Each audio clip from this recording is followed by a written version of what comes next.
Item ಯಾವುದೇ ಇರಲಿ try ಮಾಡಿ ಆಚಿ ಚಿಕನ್ ಮಸಾಲಾ. ಖರ್ಗೆ ಸಂಘರ್ಷ ವಿಶೇಷ ಕಾರ್ಯಕ್ರಮಕ್ಕೆ ಮತ್ತೊಮ್ಮೆ ಸ್ವಾಗತ. RSS ವರ್ಸಸ್ ಖರ್ಗೆ ಬಗ್ಗೆ ನಾವು ಮಾತಾಡ್ತಾ ಇದ್ವಿ. RSS ಯಾಕೆ ರಿಜಿಸ್ಟರ್ ಆಗಿಲ್ಲ, ಯಾಕೆ ದಾಖಲೆಗಳನ್ನ ಕೊಡ್ತಾ ಇಲ್ಲ, ನಾಳೆ ನಿಮ್ಮ ಕಾರ್ಯ ಚಟುವಟಿಕೆಗಳು ಕರ್ನಾಟಕದಲ್ಲಿ ನಡೆದರೆ ಅಲ್ಲೂ ಕೂಡ ದಾಖಲೆ ಅಂತ ಕಿರಿಕು ಮಾಡುವಂತ ಸಾಧ್ಯತೆ ಇದೆ.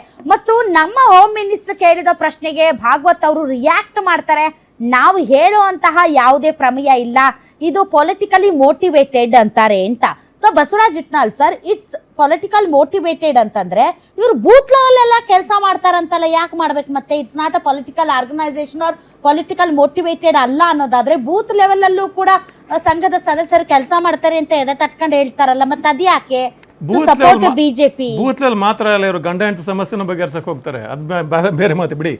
ಸಮಸ್ಯೆ ಇರೋದು ಇವು ನಾವೇನು ನಾವು ಮಾತಾಡ್ತಾ ಇದ್ದೇವೆ ಖರ್ಗೆ ವರ್ಸಸ್ RSS ಅಲ್ಲ, ಇದು ಕರ್ನಾಟಕ ಸರ್ಕಾರ ವರ್ಸಸ್ RSS ಅದು ಅಲ್ಲ, ಇದು ಸಂವಿಧಾನ, ಭಾರತದ ಸಂವಿಧಾನ ವರ್ಸಸ್ RSS. ಭಾರತದ ಸಂವಿಧಾನ ಎಲ್ರಿಗೂ ಒಂದೇ. ಈಗ ಇವರು ಹಿಂದೂ ಸೇವೆ ಮಾಡ್ತಾರೆ, ಎಲ್ಲ ಹಿಂದೂ ಎಲ್ಲ ಒಂದು ಎಲ್ಲ ಸರಿ, ಅದ್ರ ಬಗ್ಗೆ ಚರ್ಚೆನೇ ಬೇಡ ಈಗ. ಆದರೆ ನಿಮ್ಮವರೇ ಆದಂಥ ಚರಂತಿ ಮಠರು ಬಾಗಲಕೋಟೆಯಲ್ಲಿ ಒಂದು ಸಂಸ್ಥೆ ನಡೆಸ್ತಾರೆ, ಬಸವೇಶ್ವರ ವಿದ್ಯಾವರ್ಧಕ ಸಂಘ, ಅದರ ರಿಜಿಸ್ಟ್ರೇಷನ್ ಆಗಿಲ್ವಾ? SDM Shri Dharmasthala Manjunatheshwara education society, ಅದರ ರಿಜಿಸ್ಟ್ರೇಷನ್ ಆಗಿಲ್ವಾ? ಅಂದ್ರೆ ಅವರು ಸರ್ಕಾರದಿಂದ ಅನುದಾನ ತಗೊಂಡ್ರೆ ಮಾತ್ರ ಮಾಡ್ಬೇಕಂತ ಏನಿದೆಯಾ? ಇಸ್ಕಾನ್ ಇಲ್ವಾ? ಇಶಾ ಫೌಂಡೇಶನ್ ಇಲ್ವಾ? ಅಥವಾ ಈ ಬ್ರಿಟಿಷರಿಗಿಂತ ಮುಂಚೆನೆ ಇದ್ದ ದೇವಸ್ಥಾನಗಳಿದಾವಲ್ಲ, ಇಲ್ಲಿ ಸೋಮನಾಥ್ ದೇವಸ್ಥಾನ, TTD, ತಿರುಪತಿ ತಿರುಮಲ ದೇವಸ್ಥಾನ, ಅಯ್ಯಪ್ಪ ಸ್ವಾಮಿ, ಅನಂತ ಪದ್ಮನಾಭ ಸ್ವಾಮಿ, ಇವ್ರ ರಿಜಿಸ್ಟ್ರೇಷನ್ ಇಲ್ವಾ? ಯಾಕೆ ರಿಜಿಸ್ಟ್ರೇಷನ್ ಬೇಕಾಗುತ್ತೆ? ಒಂದು ಮಾತು ಹೇಳ್ತಾರೆ, ನಾವು ಸರ್ಕಾರದಿಂದ ಯಾವುದೂ ಸವಲತ್ತು ಬೇಕಿಲ್ಲ, ಅದಕ್ಕೆ ರಿಜಿಸ್ಟ್ರೇಷನ್ ಬೇಕಿಲ್ಲ. ಸವಲತ್ತಿನ ಪ್ರಶ್ನೆ ಅಲ್ಲ ರೀ. ಯಾಕೆ ಇವತ್ತು ಬಸವೇಶ್ವರ ಸಂಘದ ಶಾಲೆಗಳು ರಿಜಿಸ್ಟರ್ ಇರ್ತವೆ? ನೀವು ಏನು ಸಿಲೆಬಸ್ ಕಲಿಸ್ತಿದ್ದೀರಲ್ಲಿ ಅದು ಮುಖ್ಯ ತಾನೇ. ನೀವು ಏನನ್ನು ಕಲಿಸಿದ್ರೆ ನಿಮ್ಮ ಶಾಖೆಯಲ್ಲಿ ಅದು ಈ ದೇಶದ ಸಂವಿಧಾನಕ್ಕೆ ಅನುಗುಣವಾಗಿದೆ, ವಿರುದ್ಧವಾಗಿದೆ, ಏನನ್ನು ಕಲಿಸ್ತಿದ್ದೀರಿ ಅದು ಗೊತ್ತಾಗಬೇಕಲ್ಲ. ಒಂದು. ಇನ್ನೊಂದು, ಇಲ್ಲ ನಮ್ಮ ಅಂಗಸಂಸ್ಥೆಗಳ ರಿಜಿಸ್ಟರ್ ಆಗಿದೆ, ನಾವು ಯಾಕೆ ಬೇಕು?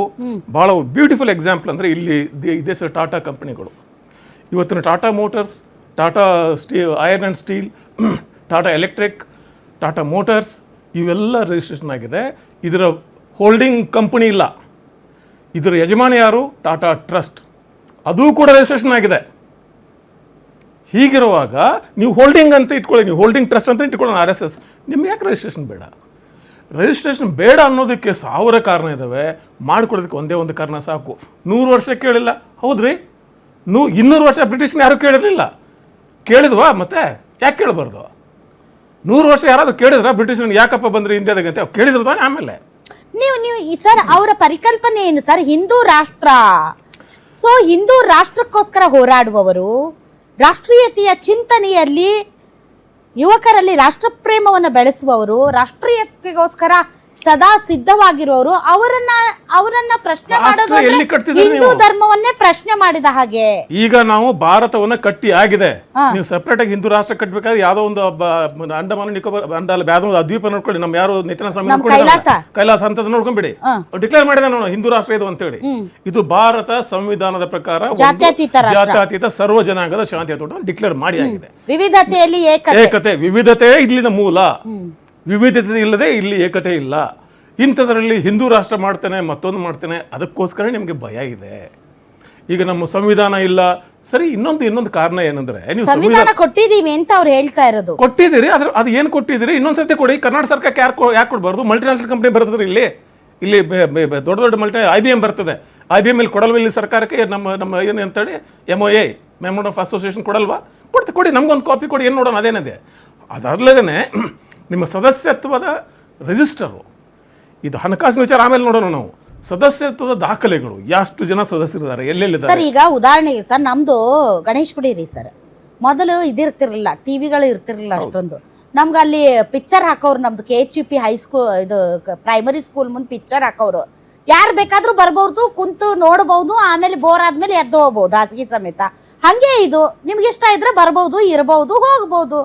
ಹೌದು, ಸಿನಿಮಾ ನೋಡ ಅದಕ್ಕೆ ಬಂದವರೆಲ್ಲ ರಿಜಿಸ್ಟರ್ ಮಾಡ್ರಿ ಅಂದ್ರೆ ಹೆಂಗಾಗುತ್ತದು?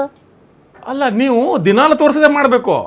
ಯಾವ್ದು ಆಕ್ಚುಲಿ ಕಾನೂನು ಪ್ರಕಾರ ಒಂದೇ ದಿನ ಮಾಡ್ಬೇಕು, ಅದನ್ನ ಅದ್ರ ಕಾನೂನು ಇದೆ. ಅದು ಎಂಟರ್ಟೈನ್ಮೆಂಟ್ ಎಕ್ಸಿಬಿಷನ್ ಆಕ್ಟ್ ಏನಿದೆಯಲ್ಲ, ಅದ್ರ ಪ್ರಕಾರ ಮಾಡ್ಲೇಬೇಕು. ನೀವು ಮಾಡಿಲ್ಲ ಮತ್ತೆ ಬೇರೆ ಮಾಡಬೇಕು. ಆದರೆ ಯಾಕೆ ಈಗ ಕೇಳ್ತೀರಿ, ಇಷ್ಟು ವರ್ಷ ಯಾಕೆ ಕೇಳಿಲ್ಲ? ಈಗಲೂ ದೊಡ್ಡ ಸಂಘಟನೆಯಾಗಿ ಬೆಳೆದಿದ್ದೀರಿ, ಅಂತಾರಾಷ್ಟ್ರೀಯ ಮಟ್ಟದಲ್ಲಿ ದೊಡ್ಡ ಸಂಘಟನೆ ಅಂತ ಹೇಳ್ಕೊತೀರಿ. HSS ಅಂತ ವಿದೇಶದಲ್ಲಿದೆ, ಅನೇಕ ನೂರಾರು ದೇಶಗಳಲ್ಲಿದ್ದೀರಿ, ಎಲ್ಲೆಲ್ಲಿಂದ ತಗೊಂಡ್ಬರ್ತೀರಿ. ನೀವು ಬೇರೆ ದೇಶದಲ್ಲಿ ರಿಜಿಸ್ಟರ್ ಆಗಿದ್ದೀರಿ. ಹೌದ್ರಿ, ಯಾವ ದೇಶದ ಸೇವೆ ಮಾಡಕ್ಕೆ ನೀವು ಹುಟ್ಟಿದ್ರೆ ಆ ದೇಶದ ಕಾರಣದ ಬಗ್ಗೆ ನಿಮ್ಗೆ ಗೌರವ ಇಲ್ಲ. ಇಲ್ಲಿ ಕಥೆಗಳು ಹೇಳ್ತೀರಿ. ಹಿಂದೂ ಧರ್ಮಕ್ಕೆ ರಿಜಿಸ್ಟ್ರೇಷನ್ ಇಲ್ಲ. ಎಲ್ಲಿ ರಿಜಿಸ್ಟರ್ ಆಗ್ಯಾರ್ರಿ?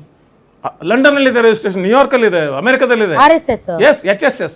ಅದ್ರ ಅಂಗ ಅಲ್ಲಿ RSS ಅನ್ನಕ್ ಬರೋದಿಲ್ವಲ್ಲ, ಅಲ್ಲಿ ರಾಷ್ಟ್ರೀಯ ಅನ್ನಕ್ ಬರಲ್ಲ, ಅಲ್ಲಿ ಹಿಂದೂ ಸಮಾಜ ಸಂಘ ಅಂತಾರೆ. ಅಲ್ಲಿ HSS ಅದು ಹಿಂದೂ ಸ್ವಯಂ ಸೇವಕ ಅಂತಾರೆ. ಅಲ್ಲಿ ರಿಜಿಸ್ಟ್ರೇಷನ್ ಇದೆ. ಅಲ್ಲಿ ಯಾಕಂದ್ರೆ ಬಿಡಲ್ವಲ್ಲ ರಿಜಿಸ್ಟ್ರೇಷನ್ ಇಲ್ಲದೆ ಹೋದ್ರೆ. ಅಲ್ಲಿ ಅಷ್ಟೇ ಅಲ್ಲದೆ ಫೈನಾನ್ಷಿಯಲ್ ಡಿಸಿಪ್ಲಿನ್ ಕೂಡ ಅಲ್ಲಿ ಅವ್ರು ಫಾಲೋ ಮಾಡ್ತಾರೆ. ಅಲ್ಲಿ ಇಲ್ಲಿ ಮಾಡೋದಿಲ್ಲ ಅಂತೆ. ಯಾಕೆ? ಅಮರ್ನಾಥ್ ಅವರು ಈಗ ಫೈನಾನ್ಷಿಯಲ್ ಬಗ್ಗೆ ಇದೆಲ್ಲ ಹೇಳ್ತಾ ಇದ್ದಾರೆ. ಈಗ ಫೈನಾನ್ಷಿಯಲ್ಗೋಸ್ಕರ ರಾಷ್ಟ್ರೋತ್ಥಾನ ಪರಿಷತ್ ಇದೆ, ಅದ್ರಲ್ಲಿ ನಡೀತಾ ಇರುವಂತ ಹಾಸ್ಪಿಟಲ್ಗಳಿದಾವೆ, ಸ್ಕೂಲು ಕಾಲೇಜುಗಳಿದಾವೆ, ಅಕೌಂಟೇಬಲ್ ಅಲ್ಲಿ ಇದೆ. ಅಲ್ಲಿ ಲೆಕ್ಕ ಕೇಳಿ ಕೊಡ್ತಾರೆ. ನಿಮ್ಮನ್ನ ಲೆಕ್ಕ ಕೊಡ್ರಿ ಅಂದ್ರೆ ನನ್ನ ಮಗನ ನಮ್ದು ಏನು ಇಲ್ವಲ್ಲ ಲೆಕ್ಕ ಕೊಡೋದು.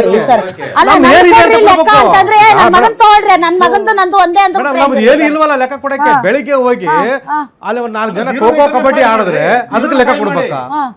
ಖೋ ಕಬಡ್ಡಿ ಆಡ್ಬಿಟ್ಟು ಬೆಳಿಗ್ಗೆ ಹೋಗಿ ಒಂದು ಪ್ರಾರ್ಥನೆ ಮಾಡೋದಕ್ಕೂ ಕೂಡ ಕಬಡ್ಡಿ ಆಡದ, ಶಾಖೆಗಳಲ್ಲಿ ಇನ್ನೇನ್ ಮಾಡ್ತೀವಿ? ಅದಕ್ಕೆ ಶಾಖೆಗೆ ಬನ್ನಿ ಅಂತ ಕರೆಯೋದು. ಒಂದ್ಸಲ ಬಂದು ಕಬಡ್ಡಿ ಆಡದ ಶಾಖೆಯಲ್ಲಿ ಇನ್ನೇನ್ ಮಾಡ್ತೀವಿ? ಅಲ್ಲ ವಯಸ್ಸಾದವರೆಲ್ಲ ಅದು ಕಟ್ಟಿಗೆ ಎತ್ಕೊಂಡು ಪಥಸಂಚಲನ ಮಾಡ್ತಾರಲ್ಲ, ಅವರು ಎಲ್ಲ ಖೋ ಕಬಡ್ಡಿ ಆಡಕ್ ಬರ್ತಾರ. ಪ್ರತಿಯೊಬ್ರು ಬೆಳಿಗ್ಗೆ ನೋಡಿ ವರ್ಷಕ್ಕೆ 2 ಸಲ ಪಥಸಂಚಲನ ನಡೀತದೆ. ಹಾ. ಅದು ಬಿಟ್ರೆ ಅವ್ರೆಲ್ಲ ದಿನನಿತ್ಯ ಖೋ ಶಾಖೆಗಳಲ್ಲಿ ಕಬಡ್ಡಿ ನಡೀತದೆ. ಆಡೋರೆ. ಎಲ್ಲರೂ ಆಡ್ತೀವಿ. ನಾವು ಮಾಡೋ ಯೋಗ ಕ್ಲಾಸ್ ಮಾಡಿಸ್ತೀವಿ, ಕೆಲವೊಂದು ಕಡೆ ಬೇರೆ ಬೇರೆ ಕ್ರೀಡೆಗಳು ಮಾಡ್ತೀವಿ. ತರುಣರು, ಬಾಲಕರು, ಪ್ರೌಢರು 4 ಭಾಗ ಮಾಡ್ಕೋತೀವಿ. 4 ಭಾಗ. ಒಂದ್ ನಿಮಿಷ ಇರಿ ಸರ್. ನಿಮ್ಮ ಹಳೆಯ ಒಡವೆನ ಅಧಿಕ ಬೆಲೆಗೆ ಮಾರಬೇಕೆ? ಅಟಿಕಾಗೆ ಕಾಲ್ ಮಾಡಿ 8880 300 300. Attica Gold Company.